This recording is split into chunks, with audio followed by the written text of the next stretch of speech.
여러분이 첫 시간에 K배터리가 지금 세계를 놀라게 하고 있습니다. 네. 한국 배터리, 삼성 SDI, SK 온, LG 엔솔 지금 엄청나게 잘 되고 있지 않습니까? 네. 그리고 유럽에서 또 따라오고 있고 중국의 CATL도 따라오고 있지만은 한국의 리튬이온 배터리가 너무나 잘 나가고 있습니다. 제가 지금 아침에 리튬이온 딱 치게 되면 신과 함께 먼저 뜹니다. 신과 함께 뜨면서 누가 나오냐면 박순영 기사님이 나옵니다. 그래서 배터리 아저씨라고 해가지고 딱 나와줍니다. 그래서 거의 조회수가 24만회 계속적으로 이분이 나옵니다. 근데 이제 배터리를 제가 이제 하다 보면 정말 배터리를 어렵게 얘기하시는 분도 계세요. 근데 배터리를 석박사로 설명하는 게 아닙니다. 석박사급들은 0.01%죠. 근데 우리가 주식하시는 분들은 어떤 분들입니까? 거의 10% 안에 들어가시는 분들이잖아요. 예. 근데 정말 쉽게 얘기해 줍니다. 우리 성경도 쉽게 얘기 좀 해줘야 되지 않습니까? 우리 박순영 이사님이 굉장히 쉽게 설명을 해주시더라고요. 예, 금양에. 예, 그래서 이분이 또 제가 조사를 해보니까 하나증권의 애널리스트였어요. 예. 그리고 금양에 지금 홍보이사로 계신 분이고요. 그래서 이분이 오셔가지고 K배터리에 대해서 오늘 첫 타로 끊어주실 겁니다. 자, 놓으실 때 큰 박수 맞으십시오. 예, 금양의 박순영 이사님 모시겠습니다.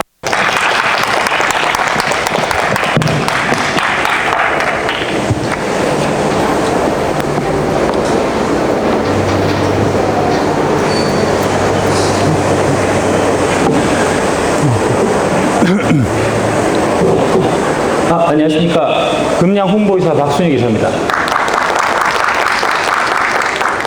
이렇게 귀한 자리 마련해 주셔서 대단히 감사드리고요.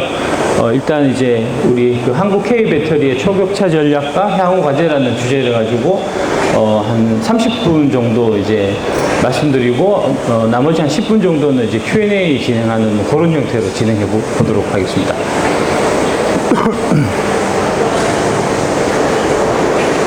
시작하겠습니다. K배터리 초격차 전략, 그 다음에 향후 과제 이렇게 제가 말씀드릴 거고요. 일단 K배터리 초격차, 그러니까 기술적으로 이제 중국이나 일본 배터리에 비해서 우리가 어느 쪽에 이제 강점이 있느냐, 기술적인 격차가 어디 있는가 하는 걸 볼 때, 첫 번째로 이제 가장 중요한 부분이 이제 양극 활물질 기술, 그 다음에 두 번째로 이제 폼팩터와 하지 안정성 기술 이렇게 이제 제가 말씀드릴 거고요. 그 다음에 이어서 이제 지금 기술적인 격차가 있는데 이제 이 격차를 잘 유지하면서 우리가 계속 선두로 나가기 위해서는 어떤 앞으로 일들을 우리가 해야 되나 하는 지금 그런 형태로 말씀드리도록 하겠습니다.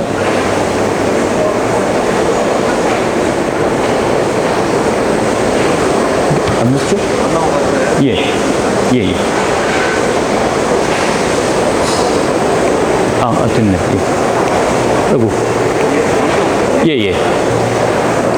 요게 이제 많은 분들이 지금 오해하고 계시는 게 이제 LFP 배터리가 싸기 때문에 이제 상당히 좀 우리의 이제 삼원계 배터리의 자리를 많이 좀 이제 위협할 거다는 이제 얘기들을 많이 쉽게들 하시는데 그게 조금 이해가 좀 잘못되신 부분이 있습니다.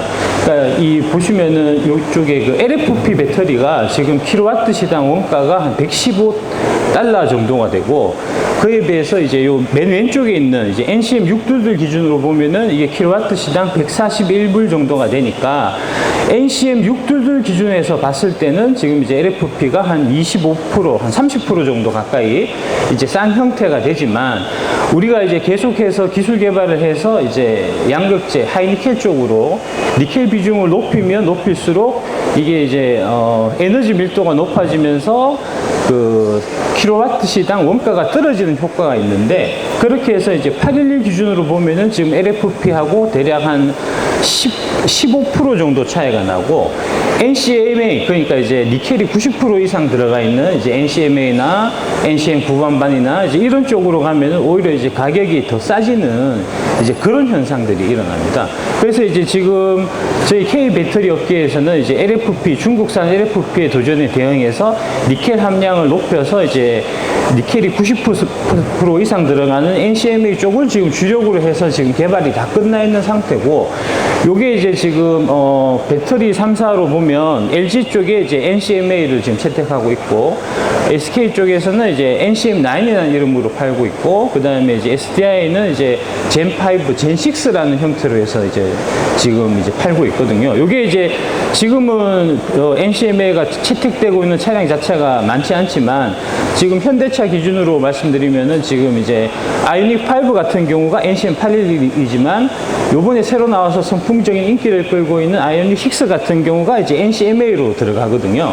그런 형태로 들어가면서 이게 이제 기술 격차를 계속 벌리는 그런 쪽으로 저희가 이제 그 한국 배터리가 그 기술 방향을 잡고 있다, 이렇게 말씀드릴 수 있을 것 같고요.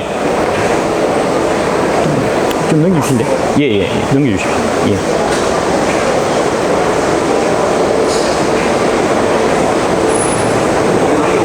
예.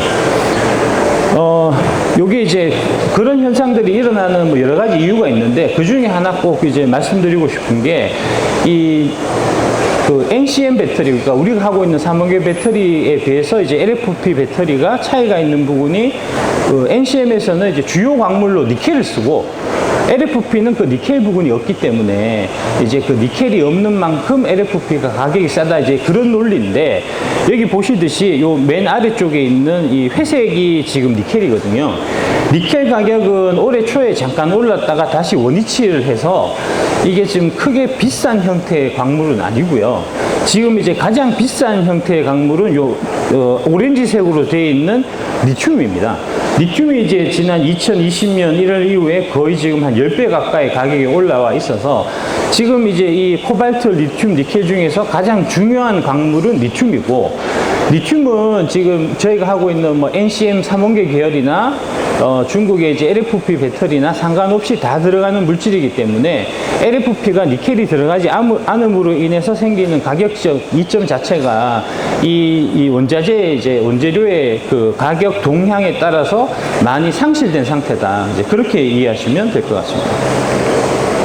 요거 한번 보시면, 요게 이제 조금 좀 자세하게 제가 풀어놓은 건데, 21년 초만 해도 이제 리튬, 니켈, 코발트 이 세 가지 원소 중에서 니켈이 차지하는 비중이 이제 전체 151만 원 중에서 88만 원으로 가장 많은 비중을 차지했는데, 지금 이제 22년 3월, 그러니까 1년 3개월 지난 지금 현 시점에서 보면은 리튬이 가장 많은 비중을 차지하고요. 360만 원으로. 니켈이 이제 164만 원으로 이제 이 비중 자체가 많이 좀 줄어져 있어요.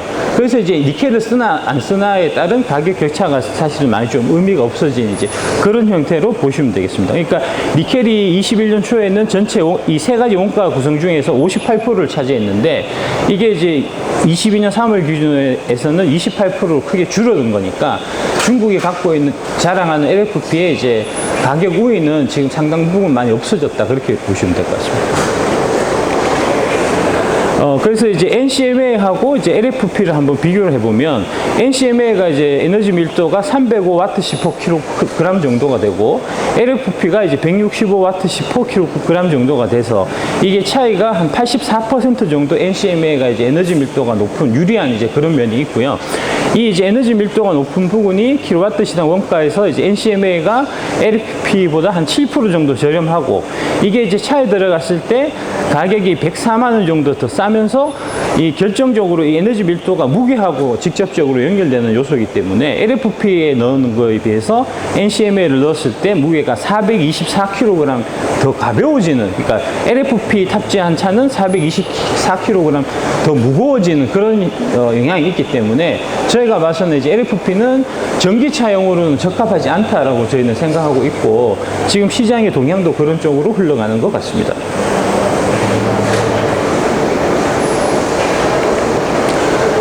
요거 보시면 요게 이제 최근에 CATL에서 이제 1000km 가는 그 기린 배터리라는 거를 만들어 갖고 이게 이제 상당히 한국 배터리에 위협이 될 거다 하는 기사들이 되게 많이 나왔었고 이것 때문에 좀 많이 시끄러웠던 적이 있는데 사실 요 기사를 자세히 보시면 여기 CATL에서 나오는 에너지 밀도가 255W/kg이에요. 이 에너지 밀도는 지금 우리가 하고 있는 이제 NCM811 아까 말씀드렸던 이제 아이오닉 5에 들어가는 그 양극재 정도의 기술력이고 그래서 이제 그 NCM811하고 NCM의 우리 최신 배터리 그 양극재 기술하고 비교를 해보면 에너지 밀도에서 우리가 여전히 20% 정도 이제 우위가 있는 거고 킬로와트 시당 원가는 저희가 7% 정도 더 싸고 대당 원가 325만 원 저렴하고 무게는 또 100kg 정도 더 가벼운 그러니까 이제 이 CATL이 얘기하고 있는 이게 이제 그 기린 배터리라는 게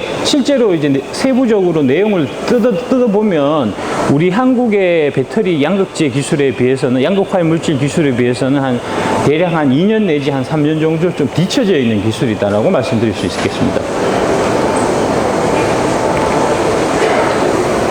그 다음에 이제 저희가 많이 앞서 있지만 이제 지금 하이니켈 그러니까 아까 말씀드렸던 NCMA나 이제 NCM9이나 그 다음에 뭐 젠5, 젠6 같은 데 들어가는 이제 그런 양극재 기술이 지금도 많이 앞서 있는 상태이긴 하지만 이 지금 현재 앞서 있는 상태에서 그 초격차가 있는 상태에서 안주하면 안 되고 계속해서 이제 기술 개발해서 발전해 나가야 되니까요. 그런 거 관련해서 지금 이제 양극재 업체들이 하고 있는 이제 좀 기술 개발 방향에 대해서 잠깐 말씀드리겠습니다. 일단은 이제 지금 이 97% 단결정 하이니켈을 이제 차세대 이제 제품으로 보고 개발을 열심히 지금 하고 있고 일정 부분 성공해서 이제 시제품을 내놓은 데도 있고 일정 부분 이제 상용 테스트를 받고 있는 데도 있고 일정 부분 좀 들어가고 있는 데도 있고 좀 그렇습니다. 이 97% 단결정 하이니켈 이 부분이 이제 테슬라 그 일론 머스크가 이제 2020년 9월에 2020년 9월인가 하여튼 그 무렵에 이제 배터리 데이 때 얘기했었던 이제 단결정 양극재 기술을 얘기를 했었는데 그 기술을 실제 우리 K 배터리 회사들이 지금 이제 구현을 해낸 이제 그런 형태로 보시면 될 것 같고요. 요거 관련해서 한 가지 더 말씀드리면 이게 최근에 여의도 쪽에서 이제 작년 무렵에 여의도 쪽에서 있었던 얘기가 이제 하이니켈 쪽으로 우리가 기술 개발을 계속 해오고 있는데 이게 어차피 뭐 90%까지 갔으니까 갈 때까지 다 간 거 아니냐. 이제 앞으로 더 이상 기술 발전 여지는 좀 없지 않나는 형태의 얘기를 많이 했었는데 지금 보시듯이 90%를 넘어서 지금 우리는 97%까지 가 있는 거니까요. 이게 사실은 이론적으로 봤을 때 저희가 이제 한 94% 정도를 이게 한계로 봤었거든요. 니켈 함량 높이는 거를. 근데 이제 지금 실질적으로는 지금 97%까지 저희가 해내고 있는 거니까 정말 이제 그 기술적인 한계를 뛰어넘는 좀 대단한 성과다. 이렇게 이제 말씀드릴 수 있을 것 같고. 그 다음에 이제 두 번째 코발트 프리. 이것도 이제 그 일론 머스크 배터리 대회 때 한번 언급했었던 이제 코발트가 일단 가격 자체가 비싸고 그 다음에 이제 코발트를 채취하는 과정에서 콩고 민주공화국에서 이제 그 아동 노동 착취라든지 이런 문제들이 있기 때문에 이 코발트를 없애는 양극재를 만들어야 된다 하는 얘기를 했었는데 그 양극재, 코발트가 없는 양극재, 코발트 프리 양극재도 지금 이제 한국 K 배터리 업계에서 지금 이게 구현이 실제로 되고 있고요.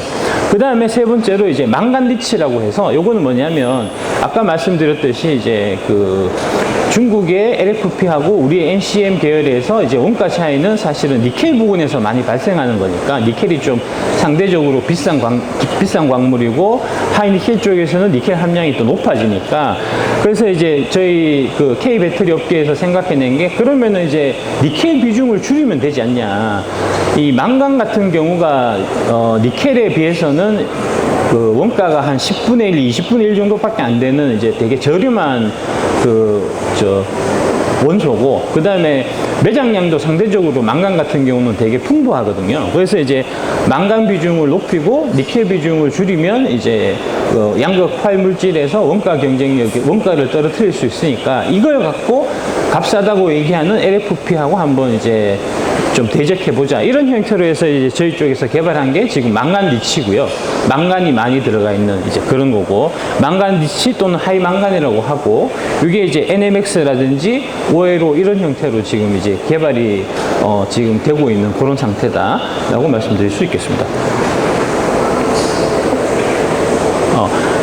여기까지가 이제 양극화의 물질에 관련된 말씀을 제가 드렸고요. 그 다음에 이제 폼팩터 관련해서 말씀을 좀 드리겠습니다. 이제 폼팩터는 크게 보면은, 원통형, 각형, 파우치형 이렇게 이제 세 가지 종류가 있는데, 지금 보시듯이 이 전체적인 이제 트렌드를 보시면, 각형이 제일 많다가 이 각형이 점차적으로 좀 이제 줄어드는 이제 그런 형태고, 각형이 줄어드는 부분만큼을 파우치형이나 이제 원통형이 비중이 높아져가는 이제 그런 형태로 지금 시장을 움직이고 있다, 이렇게 보시면 이해하시면 될 것 같고요. 일단 이제 파우치형하고 각형, 원통형은 조금씩 이제 좀 그 자동차 메이커 입장에서 봤을 때 좀 차이점이 있는데, 실제로 이 각형, 원통형, 각형, 파우치형 중에서 저희 이제 그 K 배터리 쪽에서 가장 그 우수한 배터리라고 평가하는 거는 사실 파우치형입니다. 이게 이제 좋은 배터리라고 하면 기본적으로 가격이 싸고, 그 다음에 무게가 가볍고, 이제 부피가 적은 배터리가 좋은 배터리인데, 그런 형태의 특성을 가장 잘 이제 갖고 있는 배터리가 사실은 파우치형이에요. 그래서 이제 LG 엔솔이나 SK온 같은 경우도 이제 파우치형을 이게 앞으로 전기차 시장에 대한 주력으로 생각해서 이제 파우치형 개발에 많이 주력을 해왔었고, 근데 이제 이 파우치형 같은 경우는 전기차 회사 입장에서 볼 때는 한 가지 단점이, 이 파우치형을 쓰게 됐을 경우에 이 파우치라는 것 자체가 이제 비정형 형태, 그러니까 파우치가 쉽게 생각하시면 이제 비닐봉다리라고, 비닐봉지 같은 거라고 생각하시면 되거든요. 그 비닐봉지 같은 그런 데다가 이제 이 배터리를 넣는 이제 그런 형태인데, 그러다 보니까 이게 이제 비정형 상태여서 이 모델별로 커스터마이징해서 들어가는 이제 그런 형태가 되다 보니까, 만약에 이제 현대차 아이오닉 5에서 이 파우치형을 썼다고 했을 때, 그러면 그 현대차 아이오닉 5는 이 단종될 때까지는 이제 그 회사의 파우치형을 계속해서 써야 되는 그런 현상이 일어나고, 그 얘기는 즉슨 이제 전기차 제조회사 입장에서 볼 때는 이 배터리 제조회사한테 내가 이제 좀 뭐 단가를 낮추라든지, 아니면은 이제 말 안 들으면 거래선을 이제 끊고 딴 데로 바꾼다든지 하는 이제 그런 형태의 이제 이니셔티브를 뺏기는, 주도권을 뺏기는 그런 형태가 되기 때문에 원통형이나 각형을 이제 채택하려는 그런 이제 OEM 업체들의 좀 움직임이 있었던 거고, 대표적으로 이제 테슬라가 원통형을 많이 좀 선호를 하는데, 그 테슬라가 원통형을 선호하는 거에 대해서 이제 잘 모르시는 분들이, 테슬라가 원통형을 선호하는 걸 보니까 원통형이 제일 좀 훌륭한 게 아니냐, 이런 식으로 이제 아무 별 좀 고민 없이 그렇게 이제 단정 짓는 경우들을 제가 좀 보는데, 그게 아니고, 폼팩터 자체는 원통형이 그렇게 좋은 건 아닌데, 다만 이제 테슬라 입장에서 원통형을 특히 이제 2180이나 4680으로 해서 규격화를 시켜놨을 때 어떤 장점이 있냐면, 테슬라에서 LG 엔솔 2170을 쭉 받아 쓰다가 LG가 좀 마음에 안 들게 행동하면, 그러면은 이제 LG 엔솔 너네 나가, 금량 2170 들어와, 이런 식으로 받을 수 있기 때문에, 그런 이제 이니셔티브, 주도권 때문에 사실 이제 원통형을 많이 테슬라에서 밀었던 거고, 각형도 사실은 같은 맥락입니다. 각형도 그런 형태로 표준화시켜서 이제 여러 업체들을 경쟁 붙일 수 있는 이제 그런 형태로 저희가 알고 있고, 이 각형 같은 경우에 이제 그 폭스바겐 같은 경우가 원래 이제 올해 초에 각형으로, 원래 작년까지는 폭스바겐이 이제 파우치형을 쓰다가 올해부터 이제 각형으로 바꿔갖고 각형을 표준화해서 LG 엔솔, CATL 이런 식으로 이제 밴더를 쪼개주려고 생각을 했었는데, 지금 폭스바겐 쪽 같은 경우도 이제 원통형에 좀 관심을 가지는 이제 좀 그런 그림으로 가는 게 아닌가. 그래서 이제 결론적으로 말씀드리면, 이제 일단은 각형이 줄고 파우치, 원통형이 좀 늘어나는 이제 그런 지금 시장 흐름이다라고 말씀드릴 수 있고요. 근데 이제 회사별로 보면, 한국 회사들이 LG 엔솔이 지금 파우치형, 원통형 두 가지 형태를 하고 있고요. SK온이 파우치형을 하고 있고, 삼성 SDI가 원통형, 각형을 하고 있고, 저희 금량이 이제 원통형을 하고 있는 그런 형태인데, 그에 비해서 중국의 CATL이나 BYD는 각형만 지금 하고 있는 상태거든요. 그러니까 이제 폼팩터 상에서 각형이 줄고 원통형이나 파우치형이 늘어난다는 거는 뒤집어 얘기하면 중국 이 회사들의 이제 그 마켓 쉐어를 우리가 좀 가져오는 이제 그런 거하고 동일하다라고 이제 보실 수 있는 거니까요. 그래서 뭐 이런 이제 폼팩터 관련해서도 저희 K 배터리 쪽에서 상당히 좀 유리한 쪽으로 지금 시장 상황이 변경되고 있다. 이제 그렇게 보시면 될 것 같습니다. 그래서 이제 지금 테슬라 쪽에서 이제 지금 46XX 시리즈를 좀 말씀을 드려야 되는데, 이게 원래 지금 테슬라 모델 3에 2170이 들어가는데, 그 2170이 저희가 알고 있기로는 한 4,000개 정도가 들어갑니다. 4,000개의 작은 배터리를 이제 철사로 칭칭 감아가지고 들어가는 그런 형태다 보니까, 이게 사실은 되게 좀 뭐랄까 좀 효율적이지 않아요. 비효율적인 측면이 있어요.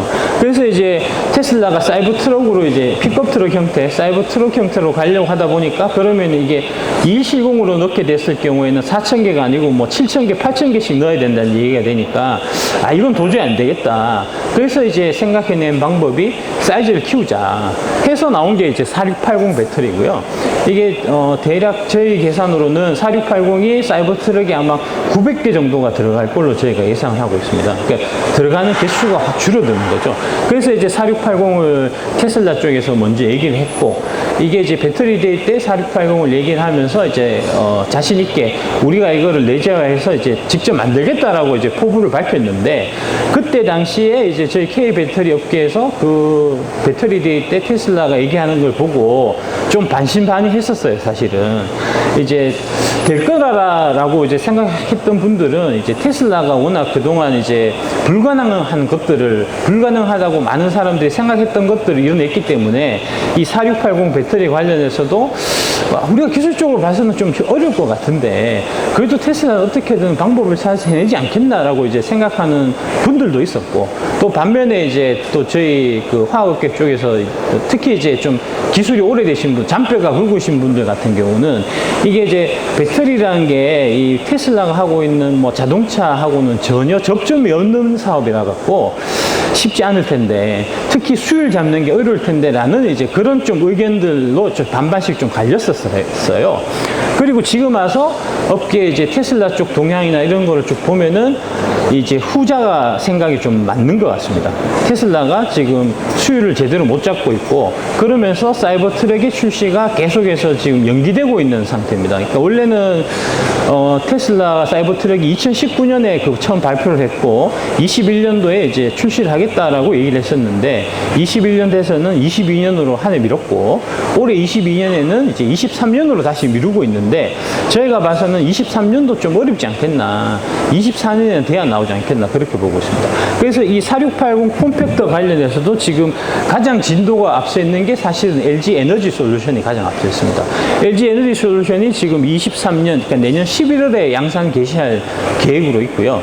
그 다음에 이제 파나소닉이 원래는 그 테슬라하고 오랜 기간 같이 이제 거래했었던 그 배터리 메이커인데, 파나소닉이 지금 저희가 봐서는 여러 가지로 이제 기술적인 면에 있어서 좀 많이 헤매고 있는 것들을 저희가 많이 목격을 하는데, 그게 이제 대표적인 단적인 예가 최근에 그 도요타에서 이제 BZ4X라는 이제 전기차를 출시를 한 적이 있어요.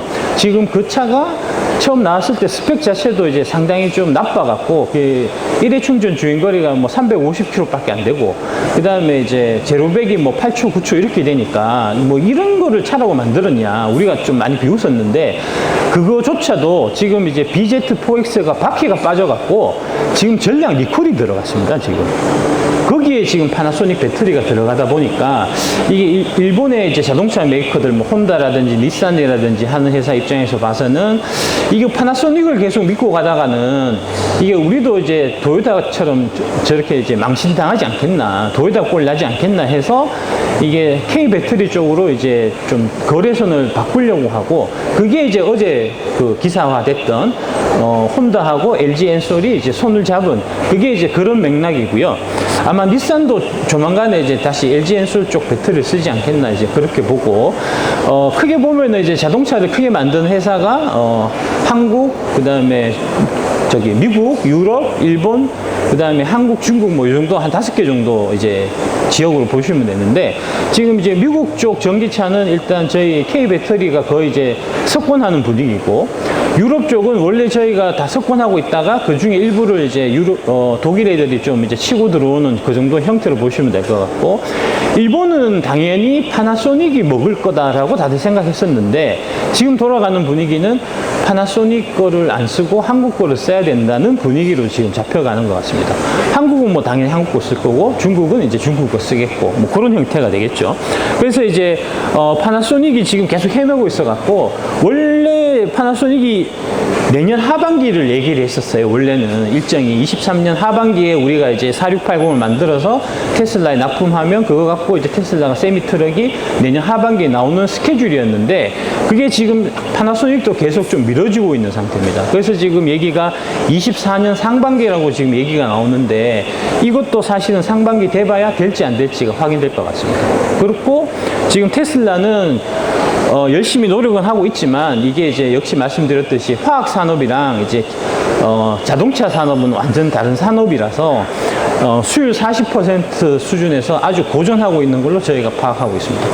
그렇고, 그래서 이제 두 번째로 그 BMW가 최근에 이제 46XX 시리즈를 지금 이제 얘기를 하고 있는데, 요거는 지금 당장 들어가는 건 아니고, BMW가 이제 25년에 노이에 클라세라고 새로운 그 전기차 플랫폼을 내놓으려고 하는데, 그거를 이제 기존 각형에서 원통형으로 지금 바꾸려고 합니다.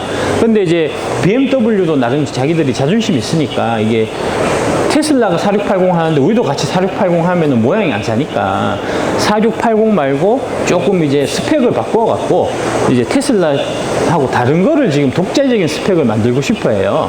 그래서 BMW가 지금 4695나 46120 이런 걸로 지금 가려고 하고, 그거에 이제 가장 우선적인 밴드는 원래 이제 삼성 SDI가 BMW하고는 거래 관계가 오래된 회사이기 때문에 삼성 SDI가 이 BMW 46XX 시리즈도 가장 앞서 있고, 그 다음에 BMW에서 마찬가지로 이게 이제 원통형을 하는 목적 자체가 밴더를 쪼개서 이제 자기들이 주도권을 갖고 가기 위함이니까, 이 4695나 120 시리즈를 이제 LG 엔솔이나 뭐 다른 쪽에서도 같이 채택을 해주면 좋은데, 뭐 LG 에너지 솔루션이 뭐 지금 테슬라 물량 대기도 바쁜데 이거 BMW에서 4695나 46120을 해줄 것 같지는 않고 해서, 이제 BMW가 삼성 SDI 말고 다른 셀 메이커를 찾고 있는데, 그게 첫 번째가 CATL. 그 다음에 최근 얘기 나오고 있는 데가 이제 EV 에너지, 이렇게 이제 중국 회사 두 개를 얘기를 하고 있습니다. 근데 이제 CATL 같은 경우는 지금 각형 기술만 있어요. 원통형은 기술이 아예 지금 현재는 없는 상태입니다. 기술이 없는데 이게 받는다는 게, 그러니까 이제 25년부터니까 앞으로 3년 동안 열심히, 2년 반 동안 열심히 CATL이 노력해서 원통형 기술 확보해갖고 이제 납품한다는 얘기인데, 그거는 돼봐야 되는 거고, 그 다음에 저희도 이제 원통형을 지금 2170 올해 6월 달에 완성해서 지금 사업을 전개하고 있지만, 이게 관련된 이제 그 소재라든지 그 다음에 장비라든지 구하는 게 지금 되게 어렵거든요. 그래서 이제 그런 부분을 CATL도 마찬가지로 이제 좀 헤매게 될 가능성이 많다. 이제 저희는 그렇게 보고 있고, 그래서 아마 이제 BMW가 그거를 좀 알았을 겁니다. 그래서 처음에 CATL 거 쓰려고 하다가 CATL만 믿고 있다가는 얘들이 원통형을 못 만들어서 이제 SDI한테 독점될 수도 있겠다 하는 생각이 들어서 부랴부랴 찾은 게 이 바로 EV 에너지라는 회사인데, 이 저 배터리 회사 같은 경우는 중국에서 이제 점유율이 한 8등? 요 정도 되는 회사예요. 7등, 8등 한 그 정도 될 겁니다. 그러니까 이제 글로벌하게 보면은 10위권 밖에 사실은 아주 영세한 회사예요. 여기서 만드는 원통형 배터리는 지금 저희가 파악하고 있기로는 이제 각종 화재를 많이 발생시키는, 불 많이 나는 그런 배터리로 저희가 알고 있거든요. 그래서 이거랑 EV 에너지 같은 좀 기술력이 좀 떨어지는 회사하고 이게 사업이 되겠나 하는 좀 걱정을 저희는 좀 하고 있는 그런 상태입니다. 그 다음 요거 보시면, 요게 이제 그 LG하고 GM에서 이제 연합해서 만든 이제 얼티엄 배터리입니다. 얼티엄 배터리. 이 기존 배터리에 비해서 얼티엄 배터리가 이제 제조 비용은 40% 정도 감소되고, 배터리 무게는 25% 감소되고, 최대 주행거리는 450마일을 되니까 450마일이면은 700km가 넘어갈 겁니다. 그러니까 이런 이제 훌륭한 배터리를 LG하고 GM이 이제 연합해서 만들었고, 이 배터리가 지금 탑재된 차량이 이제 뭐 GM 호머라든지 내년에 나올 이제 실버라도 EV라든지 이제 GM에서 앞으로 만드는 배터리는 다 이 얼티엄 배터리가 들어가요. 그 다음에 이제 GM 쪽 계획이 이렇게 훌륭한 배터리를 우리가 만들었으니까 이거를 좀 우리만 쓰기는 아깝다. 이게 이제 전기차 전환이 늦은 이제 내연기관차 회사들이 있으니까 그게 이제 대표적으로 아까 말씀드렸던 혼다라든지 닛산이라든지 이런 애들이잖아요.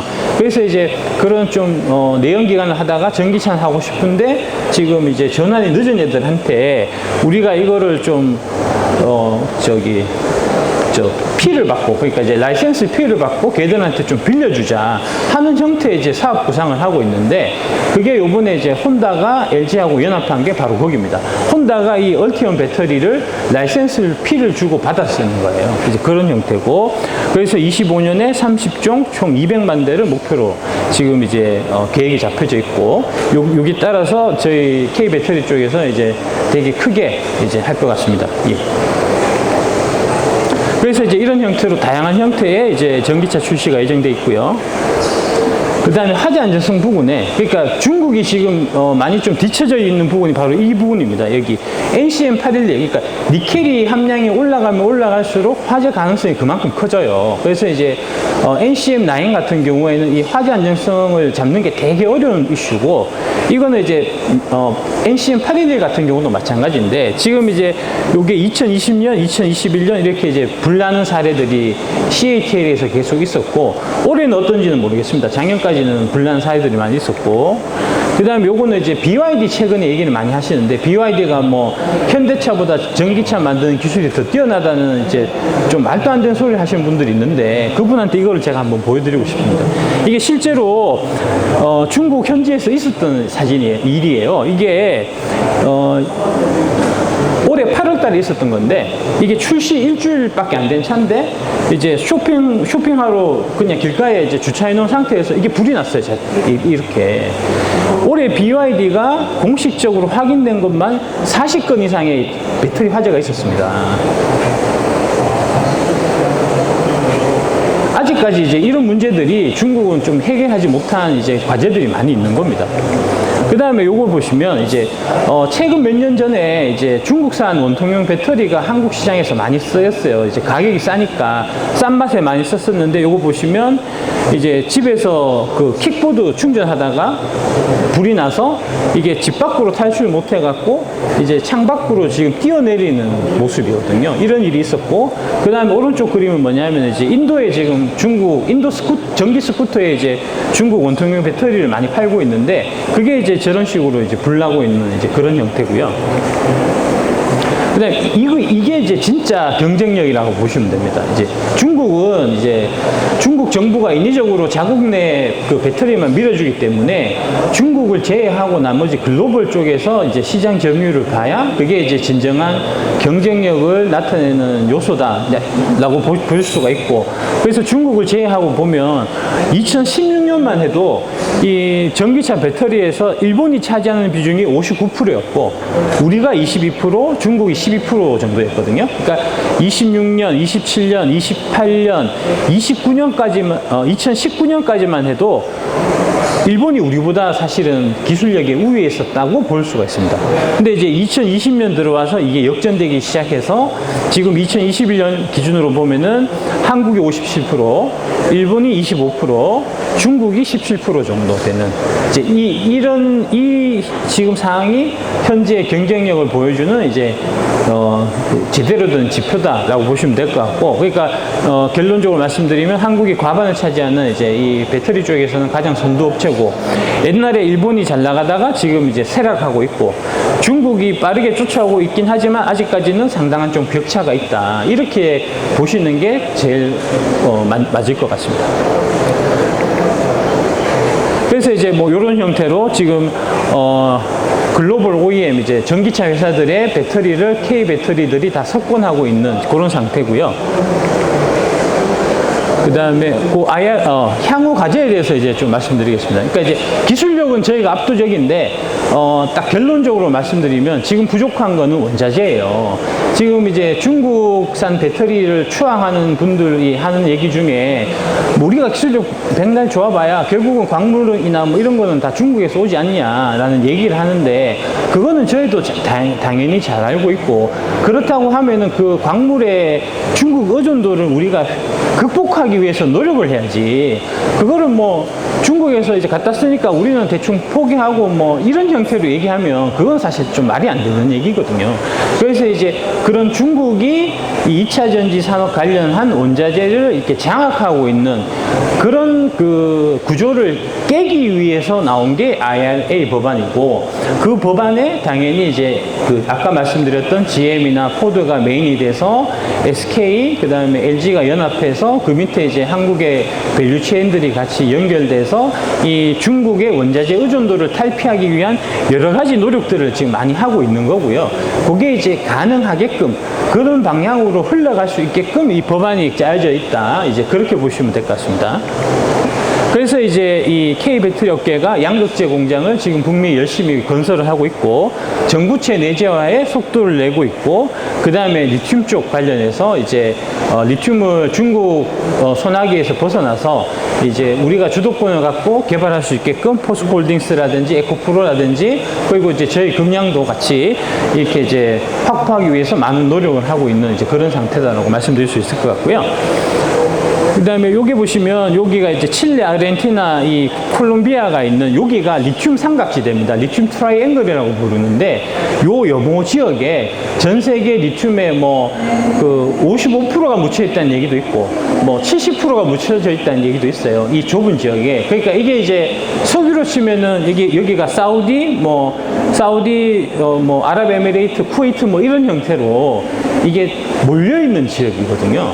이 지역을 마침 이제 다행히도 우리 그 포스코홀딩스가 이 아르헨티나에 있는 움브레 모이루트를 지금 개발 완료해서 이게 24년부터 이제 시장이 공급이 될 거고 마침 저희가 발을 잘 들여놓은 상태니까 근데 이제 이 부분 관련해서 이 남미 국가들은 이제 과거부터 그 자원 국유화라든지 이런 문제들이 항상 있어 왔기 때문에 그런 문제들을 해결하는 거는 이제 뭐 포스코홀딩스나 뭐 LG엔솔이나 이런 개별 기업 차원에서 사실 할 수 있는 건 아니고 정부 차원의 이제 외교적 지원이 지금 좀 절실히 필요한 요구되는 이제 그런 시점이다 이런 걸 말씀 드릴 수 있을 것 같고요. 그래서 정부 쪽에서도 이런 부분은 특히 좀 관심을 가지시고 이게 이제 대한민국의 미래가 걸려 있는 일이니까 좀 이제 활발히 좀 활동해 주셨으면 한다 말씀드리고요.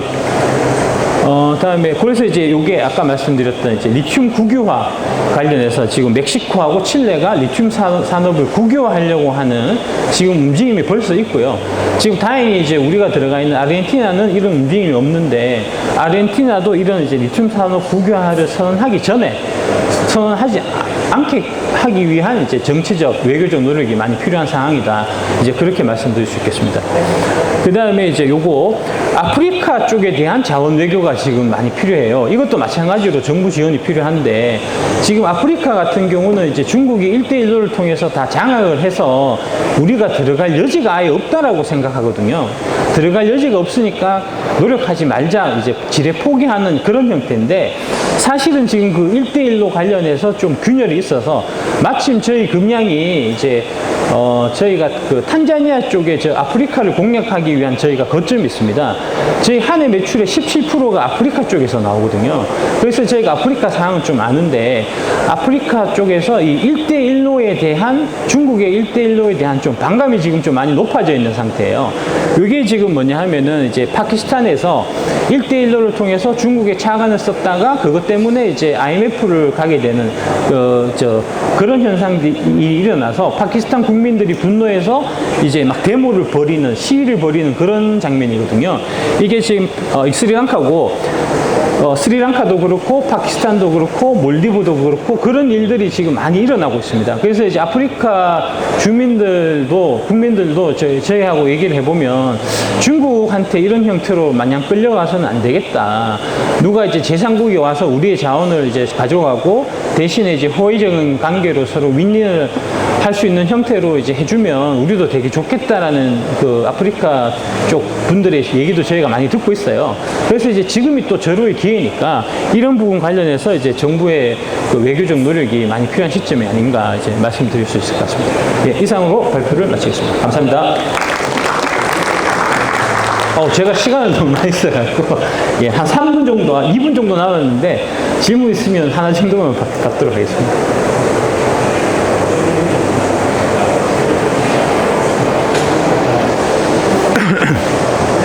그러면 저기, 강의가 너무 훌륭해서 이제 질문이 없으신 걸로 알고, 예. 지금 그 문제가 예. 기부채가 중국이 문제 아닙니까? 예. 지금 이제 뭐 에코에서 내재화를 하고 있다 그러는데 예. 그게 가능한지 일부는 지금 완공돼서 공장에 들어가고 있고요. 예. 뭐 조만간에 다 될 겁니다. 1, 2년 내로 그거는 이제 다 해결될 문제니까 크게 걱정 안 하셔도 될 것 같습니다. 이제 전구체가 사실은 대단히 어려운 기술이 아니에요. 그냥 이제 그동안 중국에서 전구체를 우리가 맡겼던 거는 중국에서 만들면은 이제 싸니까 뭐 그 이유밖에 없었고 그거 이제 지금 뭐 내재하는 거는 그건 사실 일도 아닙니다. 뭐 다 되고 있으니까 뭐 걱정 안 하셔도 될 것 같습니다. LFP 하신 분들이 예. 국내에서 생산을 하겠다고 그러면서 예, 예. LFP가 굉장히 잘 되고 있다. 예. 불도 안 나는데 예. 불이 안 난다. 예. 이렇게 얘기하는데 약간 불나는 부분들이 LFP입니다. 예. BID LFP로 됩니다. 예. 예. 그러니까 상대적으로 이제 불이 날 가능성이 적다는 거지 불이 안 난다는 건 아니고요. 그러니까 지금 중국이 LFP에 주력하는 이유가 NCM으로 넘어오면 불 날 확률 자체가 더 높아져요. 그러니까 중국 애들이 기술력이 이제 NCM을 감히 하기에는 화재를 잡을 만한 기술이 없기 때문에 그나마 화재가 덜 나는 LFP를 하는데 그 LFP조차도 불을 내는 한심한 수준의 지금 기술력을 갖고 있는 겁니다. 이번에 현대에서 예. 미국의 예, CATL에 NCM 622이 들어가 있는 겁니다. 거기는 NCM 622이 들어가 있고요. 그 이제 니로가 그 기아의 니로 2부인데 그게 이제 CATL 배터리를 쓰는 이유는 그 중국에서 보조금을 받기 위해서는 중국 보조금을 받기 위한 특별한 규정이 없어요. 신청서를 넣으면 중국 공산당, 중국 정부에서 이제 승인을 해주는데 그 해줄 때 아무런 기준이 없이 그냥 이제 중국 정부에서 알아서 승인해주면 보조금이 나가고 승인 안 해주면 보조금이 안 나가고 그런 구조입니다. 그래서 이제 이 메이커 입장에서는 중국 정부에서 우리한테 원하는 게 뭘까 하는 거를 잘 생각해서 그 구미에 맞는 행동을 해서 하면은 그 보조금을 받을 수 있는 그런 거거든요. 그래서 이제 니로 EV가 그 CATL의 NCM 622를 쓰는 거는 중국 정부의 입맛에 좀 맞게끔 해서 지금 이제 현대 기아차 같은 경우가 중국에서 파는 차종이 원래 뭐 한 200만 대 가까이 팔다가 지금은 뭐 30만 대, 40만 대 수준으로 떨어졌어요. 그래서 중국에서 좀 전기차를 우리도 좀 팔아보기 위한, 그래서 중국 정부에 좀 잘 보이기 위한 그런 일환이 아닌가라고 저희는 생각하고 있습니다. 예, LFP 아닙니다. 그건. 예, 고맙습니다. 강의를 진행해 주신 전량의 박순영 기자님께 다시 한번 박수 부탁드리겠습니다. 네, 수고하셨습니다. 지금 시원하게 풀렸네요.